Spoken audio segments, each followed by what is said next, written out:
بسم اللہ الرحمن الرحیم۔ کالا جادو کرنے والی عورت کی عبرتناک موت۔ بحیثیت ڈاکٹر میری پیشہ ورانہ زندگی میں سب سے عبرتناک موت میری اس مریضہ کو آ رہی تھی، اور اسے دیکھ کر مجھ سمیت سارا عملہ اللہ سے اپنے گناہوں کی معافی مانگ رہا تھا۔ مریضہ کا نام سمرہ تھا۔ سمرہ کو فالج کا اٹیک ہوا تھا۔ فالج کے اٹیک کی وجہ سے سمرہ کا دل سکڑتا جا رہا تھا۔ بطور ڈاکٹر میں جانتا تھا سمرہ کا بچنا اب ناممکن ہے، لہٰذا میں نے اپنی مریضہ سمرہ کے بیٹے مسعود کو بتا دیا کہ آپ کی والدہ کے پاس فقط 1 ہفتہ ہے، میں ادویات لکھ کے دے دیتا ہوں، آپ انہیں گھر لے جائیں، جب تکلیف ہو تو دوا کھلا دیں۔ میری بات ابھی مکمل نہیں ہوئی تھی کہ مسعود کی بیوی اور سمرہ کی چہیتی بہو بول اٹھی کہ نہیں، سمرہ کو گھر نہیں لے جا سکتے۔ سمرہ جب تکلیف کی شدت کی وجہ سے آہو بکا کرتی ہے تو میری نیند خراب ہو جاتی ہے اور بچے بھی ڈر جاتے ہیں۔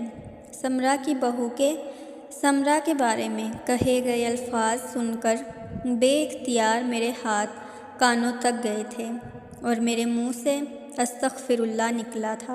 میں مسعود کی طرف دیکھا جو سر جھکائے بے بس کھڑا تھا، جیسے اپنی بیوی کے فیصلے کی تائید کرنے کے لیے ہمت جمع کر رہا ہو، اور جب مسعود مخاطب ہوا تو اس نے بھی اپنی ماں کے لیے الفاظ میں اپنی بیوی سے بھی کم ہمدردی جتائی اور کہا کہ جب میری ماں مر جائے تو مجھے کال کر دینا، میں عیدی والوں سے کہوں گا وہ لاش وصول کر لیں گے، جبکہ آپ کی فیس آپ کو کل مل جائے گی۔ اور پھر واقعی ہی کل ایک بلینک چیک میری میز پر تھا۔ دوسری طرف مریضہ کی حالت انتہائی خراب تھی۔ اچانک سے تکلیف کی شدت بڑھ جاتی۔ کبھی مریضہ کہتی میرے بیٹے مجھے کفن نہ پہناؤ، میں زندہ ہوں۔ کبھی کہتی میری قبر بہت تنگ ہے، میں اس میں نہ رہ سکوں گی۔ کبھی مریضہ کو لگتا کہ بہت بڑا سانپ مریضہ کو ڈسنے لگا ہے۔ مریضہ کی حالت اور باتیں سن کر مریضہ کے سر پر بیٹھی اٹینڈنٹ خوف زدہ ہو کر بھاگ جاتی۔ مریضہ کو آج ہسپتال میں 3 دن تھا، اور 3 دن سے مسلسل سارا عملہ اتنا خوف زدہ ہو چکا تھا کہ فیمیل نرسز نے ہسپتال میں مزید کام کرنے سے انکار کر دیا۔ مریضہ کی آہو بکا سے باقی مریض بھی پریشان تھے، اور عورتیں انتہا کی خوف زدہ تھیں۔ مریضہ کا دل آدھے سے زیادہ سکڑ چکا تھا، خون کی سپلائی کم ہو چکی تھی، اور مریضہ کی تکلیف میں اضافہ ہو چکا تھا۔ مقام حیرت تھا کہ پھر کبھی مریضہ کا بیٹا اور بہو ہسپتال نہیں آئے تھے۔ اب میری مریضہ کا آخری وقت قریب تھا۔ میں نے مریضہ کے کمرے میں تعینات نرس کو قرآن پاک پڑھنے اور باوضو رہنے کی تلقین کر رکھی تھی۔ میں میڈیکل علاج معالجے کے ساتھ روحانی علاج معالجے کا بھی قائل ہوں۔ میں چاہتا تھا اس کلام کے صدقے ہی صحیح، مگر میری مریضہ کا آخری وقت پرسکون ہو۔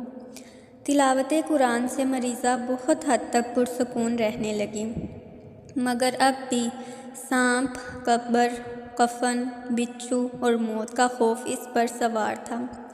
قائرین کرام، یقین کریں جب مریضہ کا دل مکمل سکڑ کر سپلائی دینا بند کر گیا تو مریضہ کی رنگت انتہائی خوفناک ہو گئی تھی۔ مریضہ کی موت واقع ہوئی انتہائی عبرتناک مناظر تھے۔ جب مریضہ کے بیٹے کو اطلاع دی گئی تو اس نے یہ کہتے ہوئے آنے سے انکار کر دیا کہ وہ بزنس کے سلسلے میں شہر سے باہر ہے۔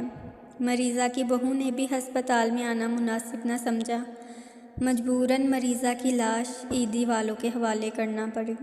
یقین کریں مریضہ کی جب آخری سانسیں چل رہی تھی تب ہی مریضہ کے جسم سے بوسیدہ لاش جیسا تعفن اٹھ رہا تھا۔ مریضہ کی موت کے بعد میں نے تحقیق کی تو پتہ چلا کہ مریضہ کالا جادو کروا کر لوگوں کو اذیت سے دوچار رکھتی تھی، بلکہ مریضہ نے کالے جادو کے ذریعے سے کئی لوگوں کو اپاہج اور کئی کی جان بھی لی تھی۔